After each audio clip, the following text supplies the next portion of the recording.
Welcome back. Welcome to Decision Space, the only show that takes place right here in the space between the turns in your favorite games. I'm Brendan Hansen. I'm Pete Wissinger. I'm Jake Friedman. And this is the podcast about decisions in games. And today we're doing the long-threatened Ask Us Anything episode. So we got some fantastic questions from our Patreon, patreon.com/decisionspace. We also got a bunch of questions in our Discord, which you can join at the link in the description of this episode. Fantastic community. And I can't wait to dive into these because these are some really fun questions. So it's going to be a little bit different. We said ask us questions about anything. Mostly these are board game related questions, but some more personal stuff too. And some stuff that's just kind of unhinged. I'll be honest with you. So it's going to be a little bit of a different feel this week, and I can't wait to dive in. You guys excited? Can't wait. Let's do pumped. this. I'm nervous. It's like, Yep. Just so the listeners know, Brendan and I have not seen these questions at all. So any reaction you get from Brendan and I is totally ad hoc. I've basically on the exact same page. I have the list of questions in front of me, but I just compiled them in the pre-show. So patrons who get access to the pre-show and post-show content will see me kind of blindly glazing as I've like copy and pasted stuff. So without further ado, do y'all think we should just get right into this? Do it. Yeah, that's top tech. Let's make it happen.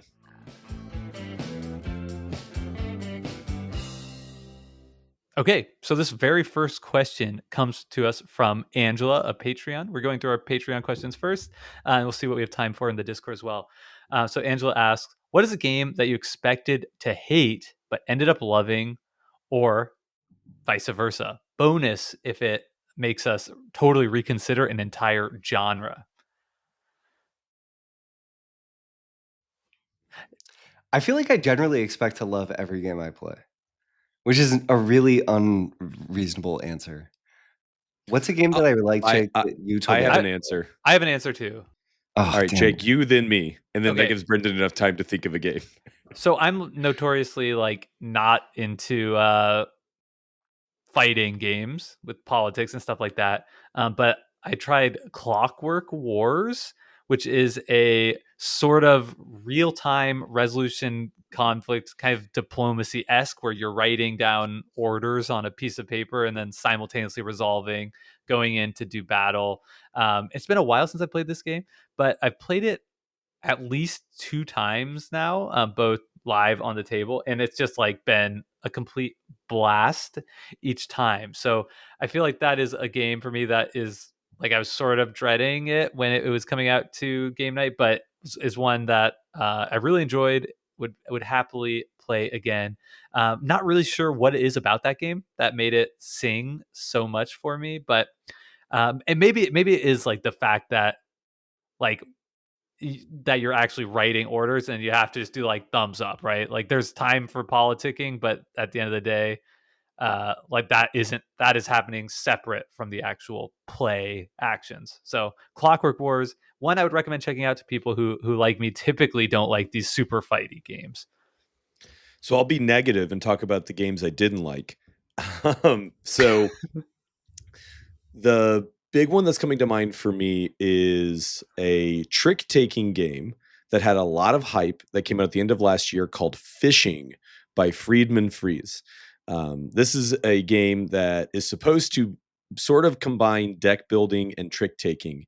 And so those are, if you know me and my taste, you tell me this is a deck building and trick-taking game, I am very primed to be very into this game.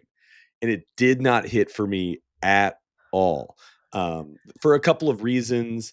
It runs really long. You have to play 8 hands of this game. And it's not really deck building in a way that you have any kind of control. Basically, all the tricks you win become your deck that you play from for future tricks.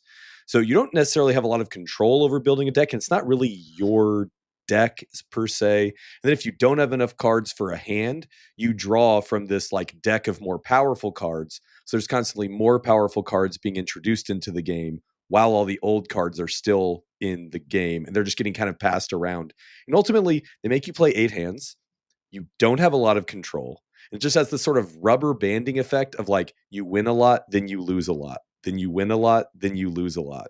And the number of actual interesting decisions you get to make throughout those 8 hands, I find, are not enough to be worth the amount of time it asks you to do. If it's just like a silly, goofy, fun time game, that's one thing, but it asks a lot of the players, and for me just didn't really work. I think if no one had told me that this was deck building, which is listed as a mechanism on BGG, I would like it more. But it just, this one's overhyped for me anyway. Okay, I thought of one. Sorry. Okay, great. Mine is It's a Wonderful World. This is a drafting game that you're drafting the pieces of an engine and building this sort of engine where you're converting cubes of different colors into other cubes. I love drafting games. They're amazing. And I generally like somewhat light engine building games. But there was just something about the way this game came together that felt tedious. And I haven't experienced a drafting game that feels tedious, really, except for It's a Wonderful World, which has a whole host of people who love it. And for me, just at the third play, I was like, I don't care. I don't care. I can't be bothered to do this. It's because you played Seven Wonders too many times, Brendan. That's probably true. Different types of the same cracker. Let's jump down to the next question, and also let's give ourselves permission. We don't all have to answer every single one, because I want to get to a lot of questions if we can. So the next question comes from our friend Luke, patron from the Laughing Table Friends as well, who says, where do you think war games / historical games fit within the decision space remit? Are any hosts drawn to that side of the hobby? And how about disinterested in that side of the hobby as well? So you're telling me I don't have to answer this one, Jay? You don't have to. It is really funny. For some reason, historical war games are like their own hobby, even though they are so similar to other hobby games. We create this sort of, I think, false dichotomy between playing a historical war game and a historical themed Euro game. I think that the issue mostly is that historical war games typically have terrible rule books. And so they're really hard for people to learn how to play. In terms of how it fits into this show, I mean, the only issue with covering any kind of niche subject on this show is that every host kind of has to pitch another host to be interested in talking about something. And so that's the issue there. I like historical war games a lot. For a while, I thought that when I was going to get into design, that's the sorts of games I would be designing. It turns out that I get too bogged down in research and never actually get to the point of making a game. But I think that there is a shot that some could be covered. But that's kind of all I've got. I think that it would be cool to maybe discuss maybe them as a what we talk about subject, perhaps, rather than going deep on a particular game. But that's just something that maybe we'll maybe throw a little bone to Luke at some of the future. He was on an episode and did great on that Geekway episode. Maybe Luke's volunteering to lead us into the wilderness. Yeah, that would be awesome. I would love to have Luke on again. He did such a great job on that episode. I think for me, there's something a bit like off-putting to me personally about covering a historical war game on this, because it feels like the theme is so much more important. And like that's just like an area where like, okay, I'm going on this podcast to talk about this, like, okay, now we're like talking about war, conflict, like real history that like I don't feel like always I'm the right voice for. So we have historically shied away from, even not historical war games, but just like games with themes that just make us feel like, I don't know if like we want to cover that on this show. But that's not saying like it's not allowed by any means. But like even when we did Memoir 44, it was kind of like quite a bit of that episode was about us talking about like, oh, it was kind of weird having to play as the Nazis, and like with our own personal history, like does that impact like the fun and decision space? That's really interesting stuff. But it just, that is where I feel like it kind of like invokes something different than just a Euro game that takes the name of a city in Europe or whatever. And I think I'm broadly interested in any way in which games can be used to teach or illustrate or provide an experience. But in some ways, I don't have time. I Yeah. like if someone wanted to come to my house and I was a very different age and it was the 80s and they wanted to teach me how to play a series of historical war games, sign me up. But for now, war games are just a shelf below train games, which are the genre that I would most want to explore if provided with lots of time to delve into something that's sort of almost a hobby within a hobby, right? If we're looking at the sort of like nesting dolls within board games, I think I'm starting with train games, and where I've dipped my toe already, things like just cube rails games like Chicago Express or Wabash Cannonball. What's it called now? Wabash Cannonball. I enjoyed it so much, and so that's where I would run to first. But it's not to say I'm not interested and very fascinated. Don't have enough of a desire to overcome the barriers of what I think I would get out of that experience. Let's jump to the next question. This comes from another uh, previous co-host on Decision Space, Bill Collins, Varianor on the Discord, who asked, "What's your favorite asymmetric ability, player power in a board game, and why?" With the follow-up, "If you could have it in real life, how would you use it?" What? um, okay. Um, so one of my favorite asymmetric games is a trick-taking game called TRICKTAKERs. It's published by Portland Game Collective. It's a trick-taking game where you get your hand of cards, and then based on your hand of cards, you draft a character to be who has a certain number of tricks they want to win, but also a special ability in order to get to that many tricks. And my favorite asymmetric ability in that is, and this is vaguely root-ish in inspiration for the game, but there's a rebellion faction, and the rebellion faction wants to win only one trick, and it's a trick where they get to declare when they play into it that actually the low card will win. But they get to decide when that happens, and not until it's their turn to play into the trick. So they can like surprise you with a revolt. And the best part is that if they win that trick with a trump card, then they win the game. The game just ends. But what that would mean is that every other player will have to have played a trump card. So it makes you afraid to lead trump when the rebellion is in the game. It's just, yeah, it's so cool. And how would I use that in real life? To just be able to declare at any time, hey, actually, opposite day. That would be a pretty wild power. I love Voyages of Marco Polo. It's something that jumps out to me as like a very fun use of asymmetric theme or asymmetric powers, and like just because of how crazy powerful and different they are.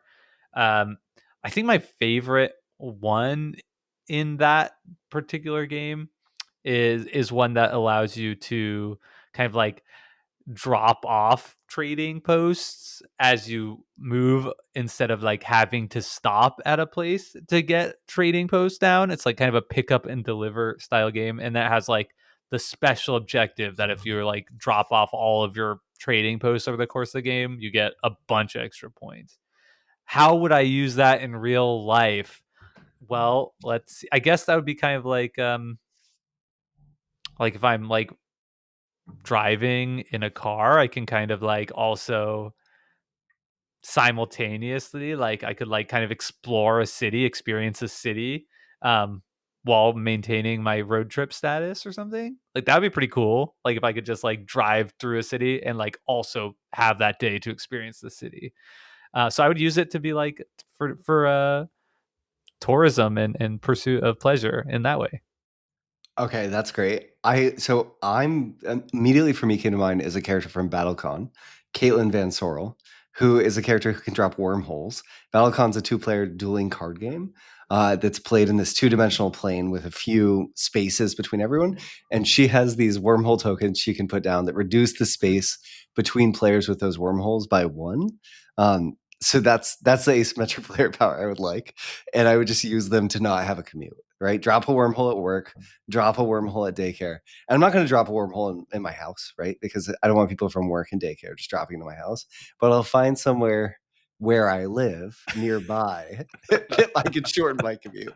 I'll That's think so about funny where. that you're too afraid for your personal privacy and security to fully utilize this power's potential. Yeah, well, wormholes go two ways, so you gotta. I'm okay with connecting somewhat. Like a neighbor's garden shed or something. Sure, exactly. It might be a little close. Where are you gonna put this? Brendan drives 30 minutes to shave 15 minutes off his commute. Exactly. No, like Okay. like the supply closet at the market down the street. So I just every morning have to walk into the market and pretend like I'm buying something and slip into a closet, something like that. That's I a think great idea. that's what I go with. Yeah. Okay. All right. Next up, we have a question from William, Beer for Dad on the Discord. This is a nice, easy question, which is, why do you play board games? How does the decision space of a game change when you're playing to win versus playing to have fun?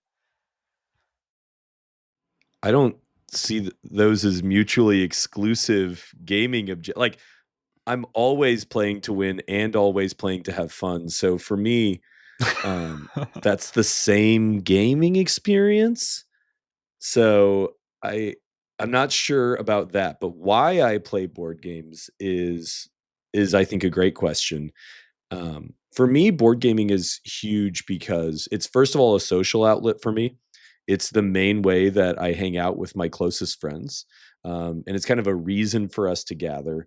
But then also, it is a way for me to focus and quiet my brain in a world where it's increasingly difficult to do that. That I can sit around with my friends and just stare at pieces of cardboard on a table and like never feel like I want to check my phone or anything like that. It's both a fun time and also like a mentally healthy time for me. And so it is really just my favorite activity for that reason. Yeah, that's a great answer. I think for Go me, on, give a worse answer, Brendan. yeah, I'd love to. Mine's going to be really meandering because I think in some ways I want to refute. Hi, William. I want to refute your question slightly because there's so many reasons why I play board games. Right? We could dedicate a whole episode to this question alone. Why do you read books? I don't know. I could come with 3,000 reasons why I read books. But I think for board games, as I'm sitting here riffing on it in my brain while Pete was giving an incredible answer, is in part because I'm fascinated by the aesthetic experience of playing games, like seeing the ways in which games can exist. My favorite thing is sitting down to play a game and having that experience of how did this never exist before, right? It's this sort of human creation using a set of mechanisms that maybe already existed on components that have always been around, and no one ever thought to structure a group of people to get together and have an activity in that specific way. I think that there's a really delightful sort of, I don't know, moment of this cool human experience of like, wow, this is really awesome. I love experiencing this. Also feedback. Board games are we live in a world that's really chaotic. And oftentimes there's relatively little feedback for the actions that we take in life. And board games are a way that we reliably are given feedback for the actions that we take. And I think on a psychological level, it's addicting in a good way. But yeah. I really agree with that feedback one as well. I agree largely with both of you on why. I think perhaps out of all of us, I've done the most like play for trying to win instead of just have fun. And I think a lot about like playing sports at like a medium high level, right? When I'm uh, you know, when I played high school soccer, right, the objective was not to have fun, right? The objective first and foremost was to win. I played on lots of, more competitively oriented kind of social teams and stuff, kickball and stuff like that too. And it, so I think for me, like there is kind of a mental intention that I would place on a game differently. Um, where I uh will like tell myself, especially if it's like a convention or something, like when I wake up in the morning, I'm like driving there, I'm like kind of remind myself like my goal here is to like have as much fun as possible. Um, whereas that where my intention would be different if I was like entering a competitive Magic tournament, which I've done in the past, or a Keyforge tournament, which I've done in the past too. I think one of the really interesting things though is that like I firmly believe that like one of the best avenues to tapping into kind of like your own personal peak performance, whether it's like a game or a sport, is to be having fun. Like if you're having a really good time, I think you're more likely to get into like what is referred to as kind of like the zone, or like a flow state. You can kind of access that through fun in a really interesting way. So when I've captained teams, when I've coached teams, I really harp on that. Like even though the goal is actually to win more so than your game night. Like I want my players, I want my teammates to kind of prioritize fun as a mean to access the ultimate goal, which in that case is winning the game. So I mean, there's an interesting interplay there, and I definitely feel myself tapping into it differently. How it engages with it, I don't know. But like I'll going in and kind of like what I want out of it does change. Let's go to William's second question, which is also light. Rank the Fellowship by hotness. Okay, So wait. that I just have to say, this is a reference to William playtesting to a game that we played at Geekway to the West. We played a game called My Favorite Things. And My Favorite Things is a game where you give someone cards numbered 1 through 5, plus 1 with a heartbreak, and you ask them to rank something. And then you hide the numbers and give them back. And you have to play a trick-taking game with what they wrote, guessing what you think the numbers might be. And I asked Jared, friend of the pod and sometime guest, to rank the Fellowship by hotness. And it led to some heated debates at Geekway to the West. So Can we talk about the Fellowship? Is okay. Wait, it's Frodo. You got 4 hobbits. Okay. Oh my gosh, Frodo, Merry, Pippin, Sam, Gimli, Legolas, Aragorn, Boromir. One more. What? One more. Pointy hat, big beard. Oh yeah, Gandalf, of course. Gandalf. Well, that's number 1. Gandalf is your number 1. I'm looking at the picture. I'm looking at a picture. I think Aragorn is unimpeachably number 1 on hotness. Like that's his whole thing. Aragorn more than Legolas. Legolas. Well, Legolas is a little too, Well, it's personal taste, Pete. It's not an objective thing.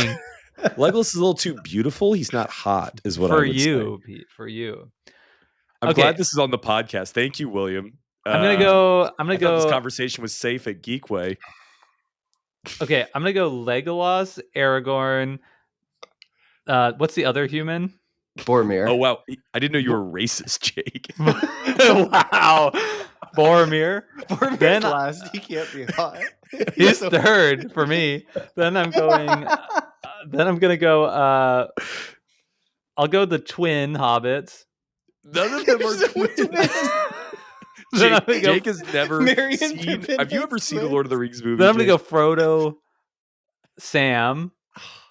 Wow, Gimli at the Gimli, bottom. and then I'm gonna go. I'm gonna come across as ageist, but I'll go last for the wizard. Jake, have you ever seen or read Lord of the Rings? I've seen every single Lord of the Rings movie. Okay. With the Balrog you first, though? No, just for being literally the hottest? I don't think... I'm trying to honor and respect our patrons' questions. That's true. Okay, they pay money to hear answers like this. There's a dad out there who understood my joke, but go on. Okay, I'm done. I did it all. Okay, let's go to the next question. Wait, what? We have 20 more minutes. Okay, go on. I already have the I this did is the rest of the episode. Okay, you want to critique my list? Fine. Okay, let's hear it. No, I'm just go on. Okay, What We if we have a had lot of Saruman? questions. Where do you put Who? Okay, go on. Saruman's not in the Saruman? Fellowship. What are you doing? Isn't he a ring? That's Oh my Saruman. gosh. Okay, the next question comes from Sam, who asks, okay, so we're going to have to assign one action, kill, marry, or play to each of the 3 games listed for each host. So here's what the actions mean. Kill, completely erase the game from existence. It never existed and can never be played again. Marry, you must play this game every other game night for the rest of your life. Interesting definition for what marry is. Every other. Wait Every a second. other game night. And then and play. You get to play the game once more and then never again. So, Brendan, you're up first. Your games are Enchanted Plumes, Cascadia, and Babylonia. Oh no! This is so cruel. The bean knife twist here being that Enchanted Plumes is my game. Yeah. Babylonia is one of my favorite games of all time, as is Cascadia. So I have to decide one to play every other game night, one I can only play one more time, and one I can never play again. And it never existed, which And it might never be existed? particularly relevant for you. Brendan, you've played enough Cascadia. Just kill it. Yeah, no, for sure. That's the answer. Cascadia's done. I will lose a lot of really nice memories of when my firstborn was really young. Oh, yeah. That's Okay. so true. All that special time with your wife never Exactly, happened. with Maya. Yeah, throw those out. I'll play Babylonia one more time. And then I want to play Enchanted Plumes every other day. I legitimately really enjoy Enchanted Plumes. Awesome. Yeah. Okay, Pete, your games are Root, The Crew, and El Grande.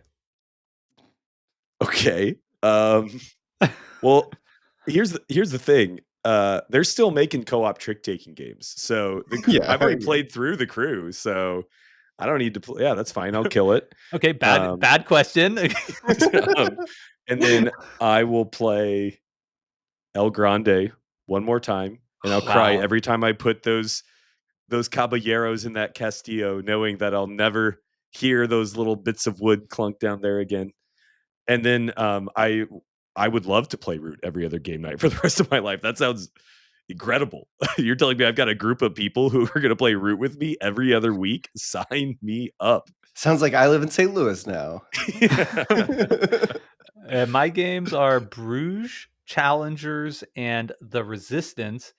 I think the easiest one for me is Marry the Resistance. I like gotta start off every other game night with a quick play of the Resistance, get that meta going. I think that sounds genuinely really fun.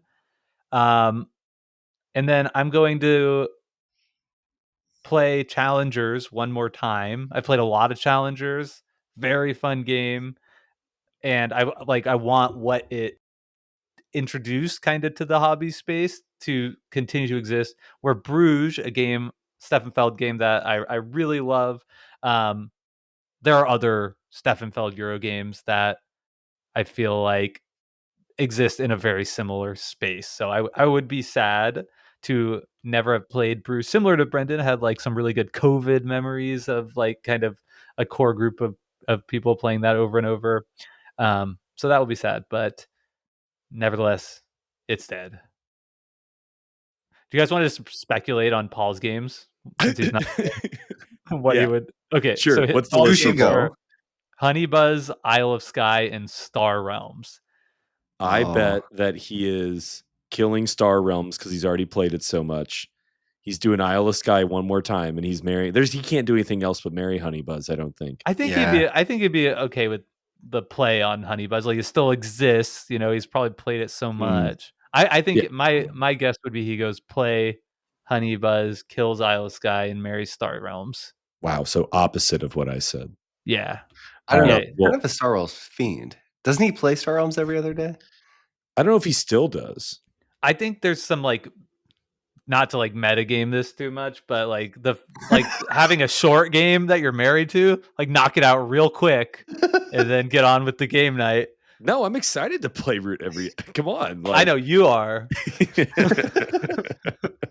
Okay, better get that Clockwork expansion, is what Jake's saying. Yeah, it's a curse for all my friends, but it's a joy for me.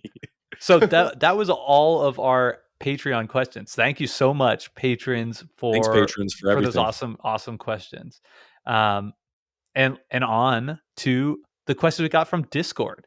So I'm just going to do kind of in order of when we received them, and we'll see how many we get through. So this first one comes from Benjamin Ing, and they ask, what game designs are y'all working on? What game designs would you like to explore but haven't yet for whatever reason? Okay. Are you guys I allowed can to go. talk about this? I can, yeah. Okay, So great. I was just talking about this in the pre-show, but the game I'm sort of furthest along with is a deck building ladder climbing game that is inspired by Balatro, but not literally. And it is sort of like kind of like a teach you deck builder almost, where you're building your deck so there's more bombs in it and you don't break between hands. And the timer on the game is how many times people shuffle their decks, which you get points for. Jake got to play test this for me at Geekway to the West. 2 thumbs And up. yeah, so the next one I'm going to work on is I'm going to try and make a card game that is like a roguelike Souls-like game, because those are most of the video games I play. For So how you're many basically going to be people? doing runs through your deck, and every hand is a floor. And the first floor, you play 3 out of the 5 cards in your hand, and you have to survive. And then if you want to keep delving, you can go to the second floor. You have to play 4 out of your 5 cards. And if you want to keep delving, you can go to the third floor. And then if you want for the third floor, you can try and fight the boss. And whoever kills the boss first wins. So it's sort of like a push your luck kind of thing, because you're gaining experience. But if you die, you don't get your experience. You just go back to the start. Mm. So at the end of a hand, you can go back. That's the next one I'm prototyping. So it's a Cool. multiplayer game. It is a multiplayer game. Yeah. Cool. And I think that what I might do is that, like, if you die, the other players can loot your body if they go to the space where you died. Cool. Yeah. Yeah, classic. Yeah. Can you That's throw my next potions one at I'm each working other? on. Can I throw potions at you? Listen, this game is in the early prototyping stage. Cool. So I'll dream with you. You should work on the like how it looks. I just don't think this prototype is that appealing looking. that's the real issue for sure. Jake, do you want to go next? Okay, yeah. I have tons of games that I'm working on. For me, like the big issue is just like actually play testing them ever. I've got a trick taking game that I also played at Geekway of the West with Pete and Taylor Reiner from Taylor's Trick Taking Table, which was an awesome experience and got some really good feedback. So it's a kickball themed game with the kind of the hook being that when you resolve a trick, it actually affects a like baseball style diamond, Like the where trick like is a kick? exactly, it's like each trick is like a play Yeah. basically, where you're either on offense or defense. If defense wins, it's out. If offense wins, depending on the suit, you get to advance your runners a certain number of bases. Um, so I think it's kind of neat. I'd love to play test it more. The other one that I'm working on in earnest is what I'll be showing off at the Stonemeyer Design Day this year, and this is my kind of challengers inspired auto resolution drafting game with the hook of this. Basically, it's like take challengers, but like get rid of the like 1v1 aspect of it, which I love in challengers, but the advantage of this is like it could be a simultaneous resolution where everybody just goes at the exact same time, and it's like a grand tournament. So like as you play through your deck, as you resolve it, you'll be scoring basically generating a certain number of power. Whoever generates the most power gets increasing number of points as you go through 3 rounds of a tournament. And I think there's kind of a cool drafting hook where you sort of draft from like a spell book type thing. So it's like a personal player board where you have like 6 slots, which you would have random cards in, and then depending on what slot you get, when you take a card from, you get a certain action associated. So it's like a nested action drafting system that I think is pretty cool and fun. So I guess I'll shout out those games. Sweet. That's one I keep hearing about and I keep really wanting to play. I played a version of it that was very cool. Amazing. Yeah, the spellbook seems sweet. I have 2 games that I want to talk about with you all. One is called Among Mortals. This is an area majority game in which there's 5 different colors that are played to the board, each represented by a god in Greek mythology. And it's called Among Mortals because Zeus is missing and all of the other gods are vying for control of Mount Olympus. And the hook of this game, so we all have these cards that represent these gods, and it's a numbers on cards game. The cards range in value from 2 to 7, and you are trying to everyone is sort of playing for these cards. We're adding cubes that represent these colors to a shared board, and none of us are playing as a specific god. We're all adding these different cubes, sort of vying for control of these different areas for those gods. But at the end of the game, we're collecting hands of cards. Each of these gods have a special power, and when you discard a card of their suit, you get to use the special power associated with them and manipulate the board in some way that's going to be really important to sort of crafting the board. But at the same time, at the end of the game, we're all going to reveal our hands. And whoever has the most of those gods remaining in your hand gets to score their position on the board at the end of the game. So you are trying essentially to sort of create a situation in which no one really knows what you're going for, and getting other players to try to play those pieces to the board, but also probably find ways to use whatever powers are associated with those gods to craft the board in some way. So you're sort of trying to subvert what you're doing and get everyone to play in your hands. So that's one of them. And the other is a game called Sagas that I started working on really in earnest maybe a year before the pandemic. And then worked on it a ton during the pandemic, and then stopped working on it for a little while, and then started working on it a little bit more, and then stopped working on it for a while, and then it just got signed by a publisher. So that's really Congratulations. exciting. That's awesome. Thank you. Yeah. So I'm working on that a ton because it's being rethemed slightly, but this is a game it's a tableau building drafting game in which you play the beginning, middle, and end of an epic saga. And the theme is still sort of coming into shape of what exactly the art and the world might look like. But it's really a synergy drafting card game where you're drafting these 3 sets of hands. Where the first time you're going to draw, every round you sort of have a drafting round where you draw 3 cards and then you pick 2 of those cards. And then you do that a few times, and you can optionally spend parts of a victory point to draft new cards. Then you play them out and resolve them, and there's some interaction with other players, but you're also looking at synergies between your cards, trying to pull together cool combos. Then you keep a couple of those cards, do it again, and then do that whole draft and tableau building thing again, then keep even more cards. So you're sort of building a hand as you go throughout, building out the cool combos that you have. And then it culminates in this big round where you're sort of trying to win the rounds, also trying to score a lot of points. And it's this neat sort of drafting game, probably inspired by, I don't know. It was It's a inspired Wonderful by World. auto battlers before. Yeah. Definitely not. But drafted a little bit maybe by auto battlers before I'd ever played one. Like heard just the idea and was like, oh yeah, that sounds awesome. I want to make something like that. And then went on to play games, but like it. Also, there's definitely a little bit of Keyforge in it, but just a tiny bit. I was just going to also mention, because I play tested at Geekway, the one I'm bringing to Stonemaier Design Day this year is a party game that is basically, it uses the structure of For Sale, but it's basically For Sale meets like Wavelength. And so I've never made a party game before, but I that's what haven't I'm bringing played to it, Design but Day. it was getting You like heard it. rave reviews from the Geekway. Like I was asking people, I think William, who we heard from earlier in this podcast, I was like asking everybody what their favorite single play was, and I think he said that. So that's Heck yeah. exciting. Awesome. I'm always interested. Like we all dabble in game design to varying degrees. So it's interesting. Like appreciate the question, Ben. Also curious for other listeners, like, is this something always interested to know if people want to hear more about like our game design challenges, etc. on the podcast. So please weigh in if that's a topic that you'd like to hear us discuss more on Decision Space. This next question comes from JC. And JC has a lot to say. So I'm going to read a few questions and then just kind of respond to whatever of it you like. So, what is an insight you've had in the past year about you as a gamer, your preferences, taste, style, particularities, etc.? Related, what's the most significant ways you've changed as a gamer since the podcast began? What are the most significant ways this podcast and podcast community have changed? the ways you engage in games, playing, designing, discussing, etc. And finally, what excites you most about the future of the podcast? Whoa.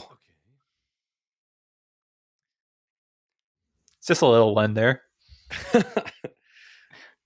I think that one thing I've noticed about myself as a gamer is that I have the fun I have in a game is almost more about the people I'm playing the game with than the game itself. I'll have a better time playing a bad game with fun people than playing a brilliant game with people I don't particularly vibe with. And this is just a weird thing to notice about yourself. It does make it kind of hard to judge the quality of a game sometimes, because you can have a great time playing a game and be like, did the game make us have a great time, or are we gonna have a great time no matter what we did? I think that in terms of thinking about the podcast, the thing that's been great for me, I'm so grateful to be invited as a host of the podcast now, is that I always want to talk about games all the time. And so having an outlet to actually do that is pretty huge and special for me.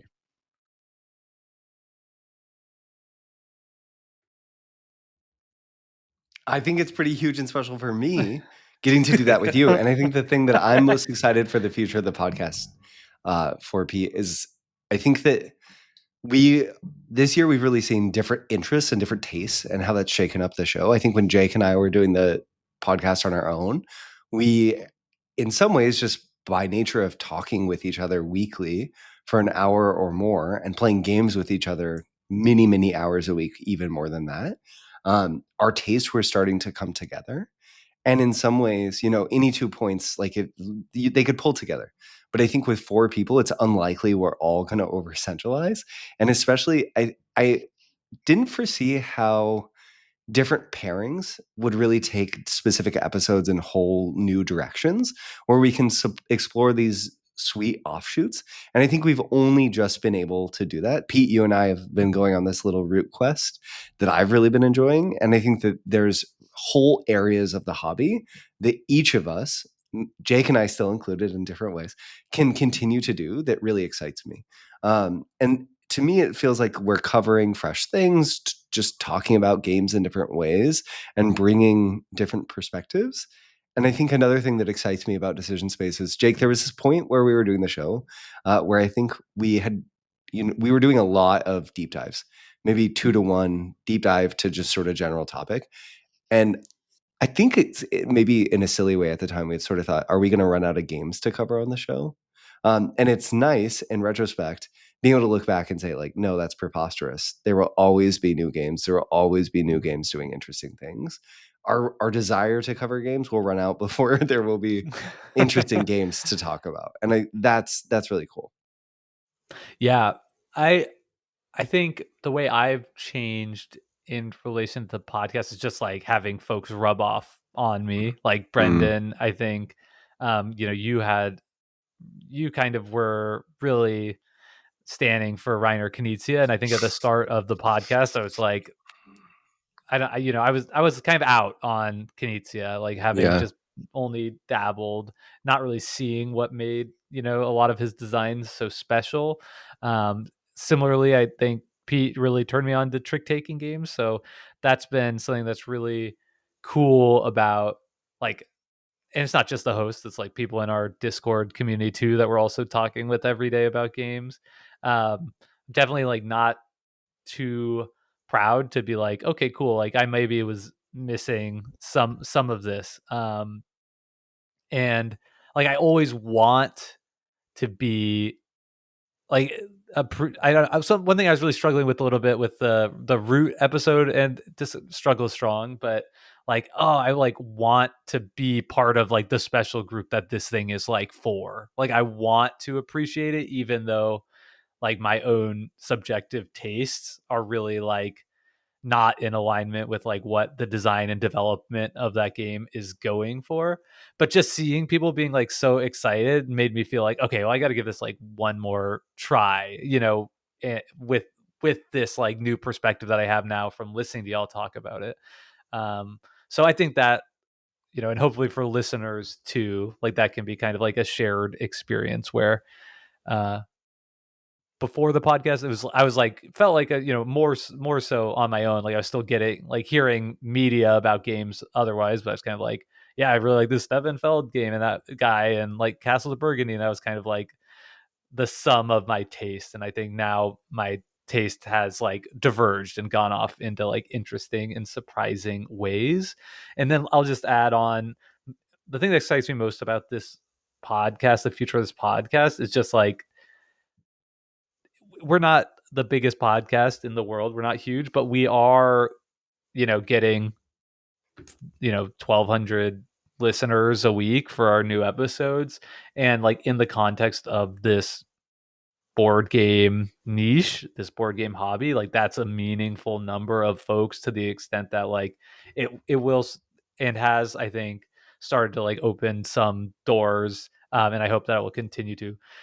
Nothing like crazy, right? Nobody's like quitting their jobs to podcast full time, but like I think we're at a point where if there was like somebody in this hobby space that we like really wanted to get on an episode, like I think that we'd be very likely to like get them to come on, like get them interested to come on. So yeah, I just think like Are how we we choose naming to names Do right you think here, we could right get? now? Do you think we could get Jamie Stegmaier on the show? Okay, well that's Once or I don't want to, twice. let's not dream too big, but like Okay, I yeah. think it's exciting for me to think about like, okay, how are we gonna leverage this and um make it continue to be like a fun, exciting thing to listen to week in and week out. Okay, we have some more from JC, but I want to get some other folks. I'll end with this, which is just like, what is one hidden gem that you feel like you need to champion right now? Hmm.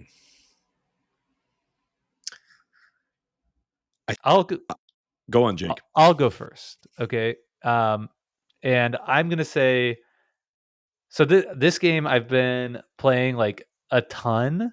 It's kind of a little bit shilly because it's from Paul's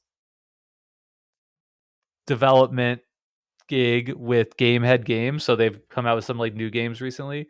And at a playtest night or something, Paul had this like dice letter game, and he like showed me this prototype, and I played it with Bridget, and she really dug it. And so I wanted to support Paul, so I was like, at Geekway, I'm gonna buy a couple games from your company. Um, so I knew I wanted No Loose Ends, which we've heard a lot about on this podcast, a trick taking game, very cool.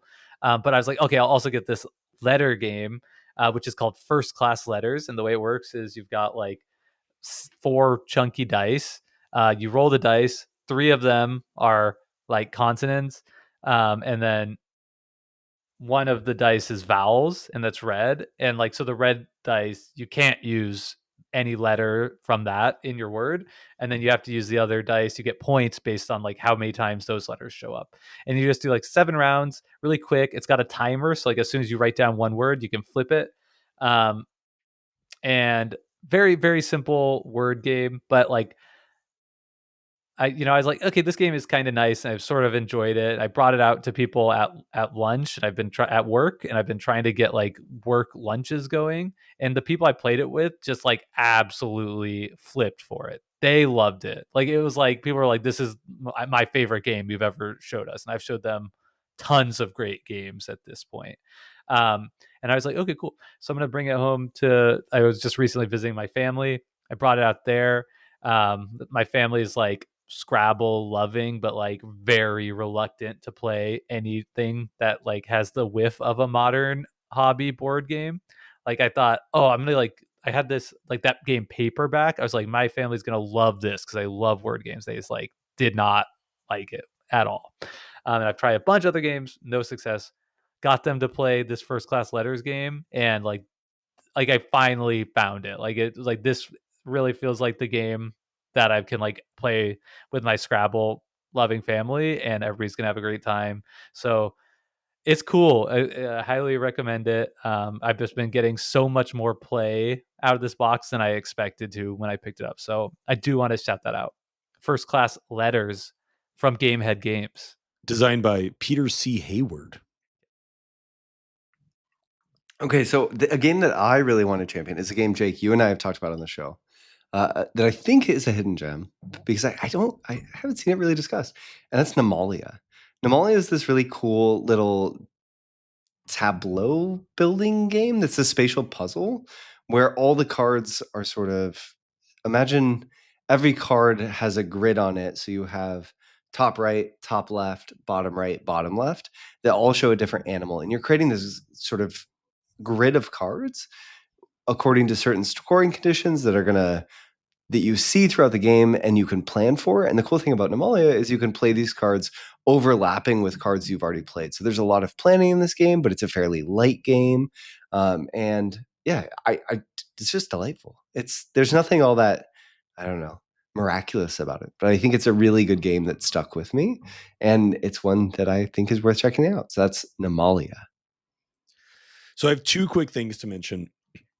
The first is a game that I actually mentioned on our lifestyle games episode, and this is a little indie 2-player card game called Gudnak, which is this like kind of tactical strategy game played with square cards on a 3x3 grid that I think is so fun. It's basically everything I wish Summoner Wars was. And I want to shout this out as a hidden gem because I really wish more people were playing it so I had people to play Gudnak with, because I think it's probably my favorite 2-player game I've played in a long time. And then the other one is this little indie publisher that I've gotten into recently called DVC Games. And they've come out with a bunch of new games just in the past year or two that all come in these small boxes.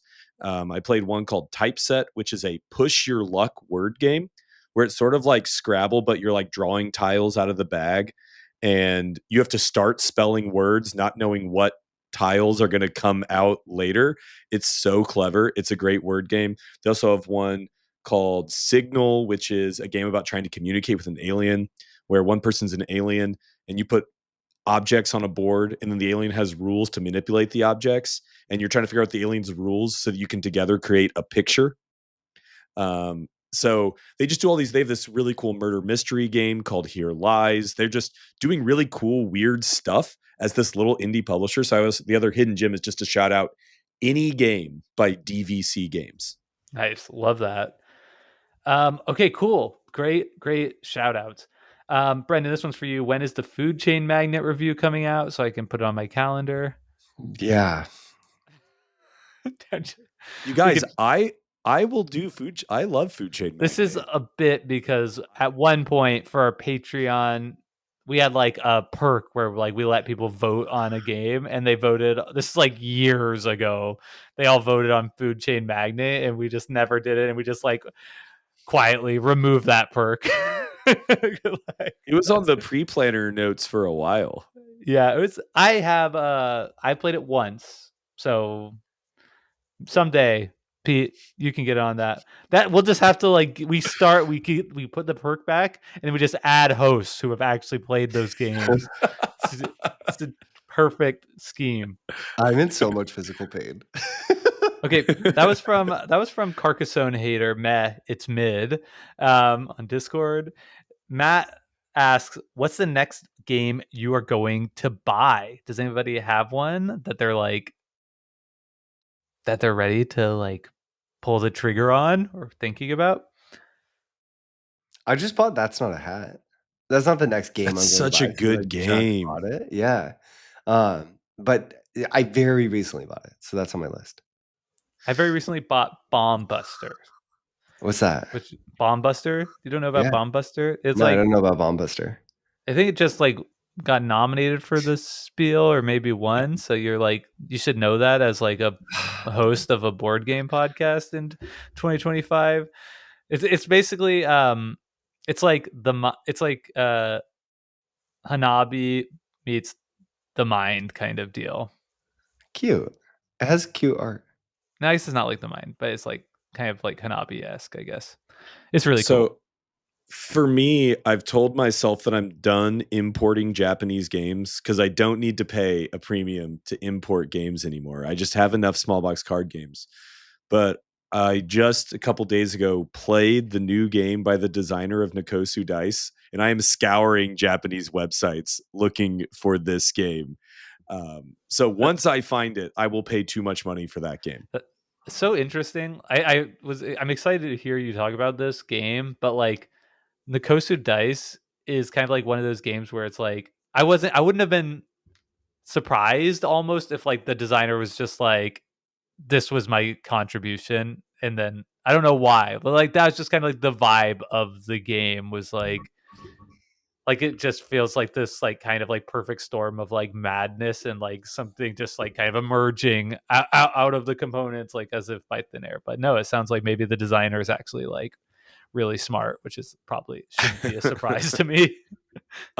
What's funny is the game doesn't even have a credited designer on BGG, but it is the designer of Nikosu Dice, which is just weird. How do you know that? Because people who are, guess what? There are people deeper than me in this stuff told me this is the new game by the guy who designed Nikosu Dice. Do you think we could get that guy on the podcast? Yeah, let me see if I can get an email for Yusuke Matsumoto, and then I'll just give him my address so that the actual game on the podcast is just a gimmick to get him to send me a copy of his new game. That's brilliant.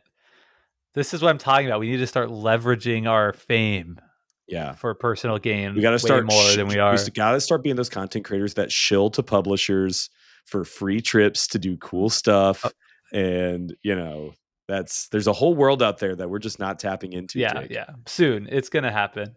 No, it's not. I got a Darren, free route with 4 vagabonds. okay. Okay. Darren asks, "What's a breakthrough moment that's changed the way that you view or approach board games?" This is a tough one. Viewer approach board games is a really tricky. I feel like in some ways those are really different ideas. Mm-hmm. So Barrage is in my mind. I think Barrage is a game that Jake we played a lot to prep for the show, and was talked about within board game media culture as being just so interactive and so brutal and so mean, and just a game where you get in there and it's just all about making everyone have a bad day while you have a great time. And I think I realized that my appetite for interaction in games was just slightly higher at that point in time than other people, and that also that I think for me Barrage was a turning point in realizing how bad how sorry, let me pull back. Bad is not fair. How much we lack a lot of decision space, I think, has been trying to come up for language with things we know are true about games that we lack language for, because games are the way that we culturally approach games right now is actually a fairly modern experience. So we don't have nuanced language oftentimes to describe them. And I think that one of the most frequent things that people run into is they sit down and they want to show their friends a game that they really love, but they don't necessarily have the language to say, this is a really interactive game, or this is a pretty solitaire type game where we're all working on our own puzzle. And I think for me, Barrage was this sort of moment where I had this paradigm shift of, oh, we just need to everyone would be so much happier in the world if they started with down the path of, do you want to play an interactive game or a non-interactive game? Because I think a lot of game nights have been sunk by, hey, I really love this game. Do you want to play with me? What's the hook? And not starting with, hey, I really love this highly interactive game, or hey, I really love this highly solitaire game where we're all each playing a puzzle in parallel. And this isn't anything mind-boggling now, but for me at the time, I think that was a real breakthrough of like, oh, if we could all just talk to each other about what we're looking for and speak with some sort of authority on what that is, it might be helpful to ourselves and to each other. And I think I want to continue to explore that. Like someone in the podcast in our Discord recently, Pete, after the Root episode said, hey, we'll talk about more about this type of game where it's this socially balanced game where we all have really high player agency, and we all have the ability to affect how fair the game feels at the table to everyone playing it. And something like that is really different than, say, the Castles of Burgundy, where you don't have as much agency to interact with other people's play. And puzzle they're solving. And I want to do that. I think that would be fun. And I think there's more to unpack and explore there. And concepts that we don't talk a lot about on the show. Like Jake, you jumped into the Discord and started talking about this sort of, one of the hardest things about Root is this idea that we're all digesting the table experience at the same time, but we all have an incentive to maybe not be directly honest. So there's this need to police the table or do our civic duty of hitting the vagabond. And I realized that so much of Root is about controlling where the spotlight is, right? Like Root is about not wanting the heat to be on you and trying to get the heat onto other people just constantly. And oftentimes that means making good arguments that are true. And that's interesting, right? The idea that playing a game of Root is sort of like trying to, you each have a spotlight and you're trying to sort of shift where the spotlight is pointing and make sure that it's just pointing at anyone but you as often as possible. And I think that idea of like, I don't want the heat on me is interesting. And you could make a whole game just about that was much lighter. The Resistance is also about that. The Resistance is like, I don't want the heat to be on me. That is a really good answer, Brendan, to that question. So I think we'll let's leave that one alone. I'm gonna keep thinking about it. Maybe I'll answer in the Discord if I can think of one. I'm glad after the Lord of the Rings ranking question, I've redeemed myself. yeah, you blew that one, dude. Wow. Okay, the hottest. Okay, let's do a few more. Do you guys have time, Brendan? You got time absolutely. for a few more? Okay, Bart asks, we know each host has their favorite designer, Knizia Feld, Worley, and Walker Harding. But who is the biggest fanboy for their particular favorite? Paul. Paul. Paul. I mean, I don't know. Pete is my designer has there. only designed a couple of games. Yeah, but how many Walker Harding t-shirts does Paul have? I will say there's more Cole Worley acolytes than there are Walker Harding acolytes. That's the crazy thing about Paul's devotion to Phil Walker Harding is I don't know that anyone else in the hobby has that level of passion for Phil Walker Harding.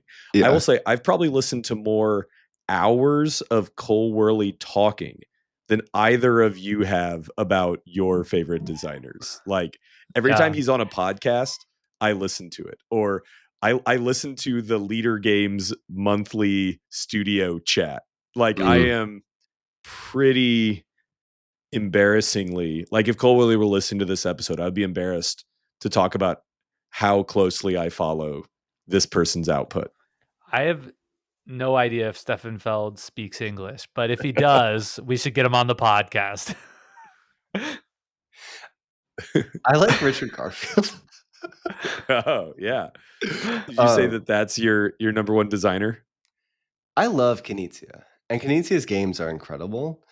But I think that Richard Garfield fascinates me in terms of his genius and also his ability to make games that are just also so not what I'm interested in at all. His range is incredible. And I think he has this innate ability to just know what's really fun and what people will obsess over. And I think that obsessibility of games, whether for me, right, like Magic or Keyforge or even Bunny Kingdom, like I got obsessed with Bunny Kingdom for a minute, is the same thing of why people like Pete, you're listening to the Cole talk about his shoes or whatever. I literally listened to a podcast where he talked about running and long novels. See, let's go. See, and that was a random example. I didn't know that. That was not even set up. But I will say that where was I going with this? Oh, I don't know. I don't know. I lost steam. Richard Garfield. Anyway, get him on the podcast. Obsessibility is Root is about Root. People can obsess over Root. And I think, I don't know. I think that's I'm going to get a buzzer every time you guys start talking about Root. I'm just going to hit it on the soundboard. Back on track. What do you want to talk about instead, John Company? The Otters? Okay. Our good friend Aurora asks, which episode are you most proud of making? I have an answer for this. I was cheating and looking ahead, so while you guys think, I can answer. I think, one of the strengths of this podcast has always been kind of like working to think about kind of the language blind spots in this hobby. And I think about the episode that we did on the different types of theme. because I just think that is something that is still to this day like very much Mm. under appreciate not underappreciate. People don't really talk about that episode enough, and they should really like talk about it a lot more. No, but like underutilized. Like I think this idea that there's like more than just the setting of the game. There's like an environmental theme, there's like mechanical theme, and then like crucially, there's that level of like agential theme, which is like, am I actually enacting the theme of this game through play? And games that do that are like, I think, operating in just like a very different realm of kind of theming than like the vast majority of games. So I was really proud of that episode. I think Brendan, credit to you for kind of putting that framework together originally. But I think that was still to this day, probably like episode 20 or something. But like to this date, like one of the something I feel is like a genuine contribution to like the hobby, the board game discourse that came from this podcast. I feel like anytime we piss a lot of people off at the same time, Yeah, we're making yeah, something cool. we're And doing it that right. episode definitely did that. There were a lot of people yelling at us about a lot of things following that episode. We And lost at least one Discord member, which at the time felt like a big deal. yeah, totally. I don't know that we got everything right either, but I think that that's a field I'd love to return to too. Like you could spend a lot of time talking about that topic, and it's an area that's really unique to games. I think my answer for this, Jake, is it's tough because I'm proud of a lot of the episodes that we had, and there's a lot of episodes that have stuck with me for even though that I don't know, like Quantum, I think was just a really good episode. There's things like that that are just random that just stick with me, right? My memory of making them with you. But for me, with the episode, I think it was in our first 20 where we talked about types of decision spaces. We went into what does it look like to have as a waxing or a waning or a dynamic or a static Yeah. decision space. I think that was a really important episode for the heart of the show. That I don't know if it would hold up if we went back, but it was so important for understanding what we were trying to do, I think, together. And I think that episode was an episode you and I could uniquely only make together. And we sort of teased out what we were doing and what we were trying to do, and just a cool episode where we were figuring out stuff together. And I think that I really love whenever we, whether it's you and I or you and me, Pete, or when me and Paul or whatever, the two of you, or Paul and Pete or whoever, name your combination, when we're just getting in and like trying to figure something out, I think that's when the show is doing really well, right? When we're in conversation with each other, with a game, with an audience, with the language itself. That's what I want to be doing. And I think we really started doing that in earnest with that episode. I don't have as many episodes under my belt as you two, obviously. But I think my favorite episode that I've done this year is probably the episode that you and I did, Brendan, about expression in games. I was so ready to hit the anti-buzzer. I'm not going to say the root episode. It might be my personal favorite, but that's a whole other topic. No, I thought that episode on expression in games just went in so many cool directions, and we kind of got. It was the first episode that I felt that I did that felt to me like a decision space episode. Like it felt like my favorite episodes that you guys would do before I was a host. And so it felt really cool to kind of take the lead on an episode like that myself. Awesome. Okay, let's see. Aurora had one other question, which is, if we plan a game night for the four of us, what are we playing? Because there's just three of us. And what are we snacking on or drinking? And we all have to snack on and drink the same thing. Okay. So if it's the three of us, we have to be focused on games that are really good at three players, right? Okay. It could be. It could be. No? Let's start with the low-hanging fruit. What are we drinking? I know if Paul doesn't drink, so if Paul is here, it would be like soda or like LaCroix probably. But I don't think Paul does Paul like seltzer? But he's not here. He's a big seltzer guy. The guy drinks so much seltzer. Yeah. So I would go, I know Pete likes beer. I like beer, Brendan. I like beer. Okay. Great. Let's have a beer. Okay, excellent. Do you We're guys gonna play a do 3-player game of the Resistance. do you guys do snacks when you eat when you game? I don't Not really much, do actually. snacks, no. I mean, I would love if we're making a dream game night. We're gonna have like warm, soft pretzels. How's that sound? Okay, hell yeah. Great. Yeah. That'll go great Easy. with the beer. What are we playing? Who cares? We're having a great time. Yeah, We're drinking yeah. beer. We're eating soft pretzels. Like, Yeah, what would we like to like play together ideally? Something is it bad for me to say I want to play the designs you guys are working on? that'd be cool. That would be That's really fun. nice. Yeah. Yeah, I would let's love do that. that. This Let's is do not that. the spirit of the question, but let's do that. No, it's not. We're gonna I wanna play play Unpublished Zoo prototypes that y'all have will never Zoo display the day. Vadis is what we're gonna play. Hell Zoo yeah. Vadis. Oh, I'll play anything with you guys. I want to play Even Zuvadis. Babylonia with the two of you. I think I've that never played it. I do think Babylonia plays really well at 3 because the board scales, and I do think that Babylonia would work really well for each of the 3 of us, and then Jake would just win, and then we'll Which be works for annoying. me. Then Yeah, I'll and then it works for all Jake. will be right. Yeah, it'd be great. So that's Okay, one. let's do it. Babylonia. What else? Well, can we pick a card game though? One card game. Yeah. With 3 players, I think you all would have a good time with Bottle Imp, which is this trick taking game that's best with 3 players because it's this game of hot potato. Jake, have you played it? Yeah, he I played doesn't it. I like didn't it. like it. Oh, boo. All right. Well, then I'll But bring you some were options. so excited on the pitch. I'll bring some options. You're like, it's like hot potato. It's so awesome. It's fine. Jake I'll wants bring to some play, options. 6 nipped. Just boom, 6 nipped. Is it good Is with 6 3? nipped good at 3? I feel like it's more like 4. It's more of a big. It's a 5. big group game. Yeah. Yeah. I mean I am sold on Babylonia for sure. I'm looking at my shelf. Nice. Renature is really cool, but that might be kind of weird at Anyway, anyway.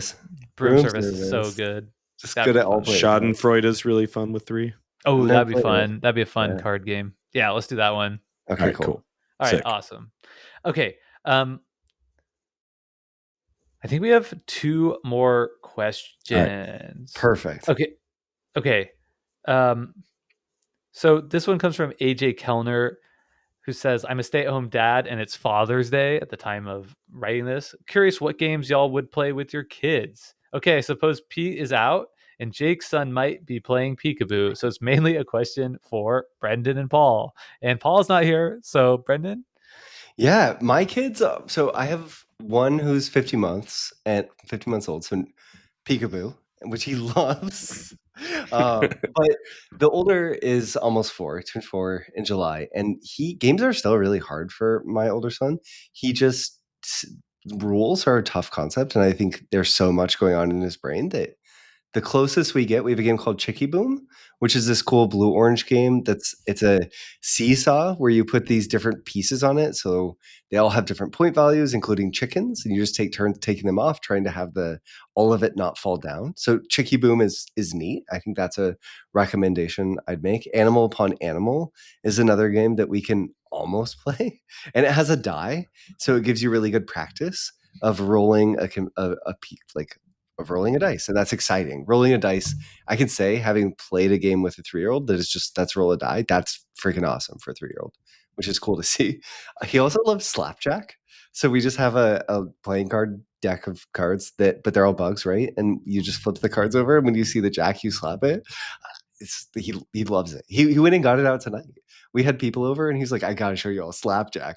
He's like, "Okay," and he taught slapjack to everyone. And we didn't play for points, but the It's a little ritual card of game playing it. evangelist already. This is Oh, incredible. 100%. And he thought it was hilarious. And then invariably he's just like pounding at people's fingers with his fist. Heck yeah. But yeah, so those are the ones that I think we're closest to now. We have Candyland, and I think he finds it, which my mom got him just as like, you could learn to play the rules of this game. He's like, I don't want to do that. I don't feel like I'm making any decisions here. Exactly. Yeah. That's amazing. Yeah, I cannot wait to reach that stage in life. I'm very jealous of my friends that are like, have like fully realized board game playing children who are like doing like Euro games and all that. Yeah, Paul's kids have favorite games. I cannot fathom. Okay, so here's the last question, which is, from Memory, longtime listener, first time commenter. We got a long time first time. That's cool. I feel like a real podcaster now. So this is another parenthood one. As a father, I struggle to find time to devote to any of my hobbies. How do you find time to attend regular board game meetups while also juggling the responsibilities of parenthood and family life? Pete, you have family life. You have responsibilities, so you can answer this too. Um, No, I I'm not gonna claim that the pressures of my life resemble in any way the pressures of your lives. um I I mean everybody has different like pressures of their life. So I would just say like it's really hard, you know. Mhm. I was way too cavalier about like kind of how quickly I'd be like returning to like my regularly scheduled board gaming and other stuff. I think about going, you know, we paused our like gym membership for like a month and it was like certainly by a month we'll be like back in the gym. Like that was like how naive I was going into parenthood. And now it's like my baby is like 6.5 months old and I've been to the gym like 2 times and I like messed up my rotator cuff because I'm like an idiot. It's just, so I think that story is sort of an example of just like how challenging it is. But I, you know, starting now to attend my Monday night laughing table friend game nights with more regularity. Um, and I think it's just like about kind of choose just being really intentional and choosing like what kind of hobbies you want to take time, occupy time. Pete has started taking over editing the podcast the last few episodes, which has been incredible.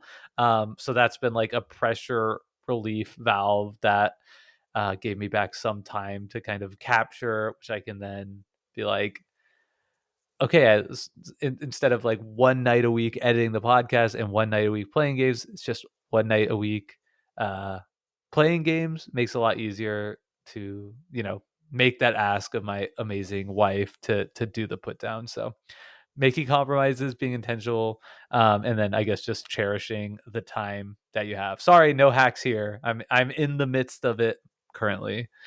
Yeah, my answer is same for sure. The answer is I just kind of don't, you know? I'm really lucky that I get to play games with my partner. Maya really loves playing games, so I play games with her. And then I found other places in my life to fit games like books, you know, shoved into my oven and the medicine cabinet and all over the place. Like games are hidden all over my life because I have found ways to play games digitally. You know, Pete and I play a game digitally constantly right now. Bleep the game's name. Bleep bleep bleep. And I've played a lot of games online for a really long time because of the show. Whether it's like a lot of that's on Board Game Arena, and then when I'm lucky enough to have an opportunity to play games with people, I think oftentimes I'm playing games with other new parents more casually. So my expectations for that game night and the amount of time I can dedicate to it are way less. And I'm also just prioritizing my free time in a really different way. So, like Jake, I think no hacks here. There's a season for all things, and I think my season right now is for digital. I'm gonna say, Jake, get ready, get ready, get ready. Digital root. Yeah. So thank you all so much for those questions and like the way that like the decision space kind of community has filled in some of that too is also significant. Like, so I'm not just playing games with random people on Board Game Arena. Not that there's anything wrong with that, but like all of my Board Game Arena time is dedicated to playing with people in the decision space community. I never have any trouble finding people who are willing to like hop in to games with me there. And that does make it feel a little bit more, it's a far cry from playing games at the table as Paul would want me to reiterate over and over again, but it is more than just faceless, nameless folks too. So shout out again to the Decision Space Discord community. Thanks for the questions, everybody. Those were great. Yeah, this is amazing. Thank you so much. If you also extra special thanks to our Patreons whose questions we read first. You all are amazing, and thank you for supporting the show in all the ways that you do. If you want to learn more about Decision Space, you probably know a lot about it if you made it to this point in this episode. But if not, go to decisionspacepodcast.com. You can see all of our past episodes there. You can find a link to our Discord, which we've referred to about 20,000 times in this episode, in our show notes and on that website. And thank you to Hembry for our intro and outro song, Reach Out. And until next time, bye, y'all. Bye. Bye.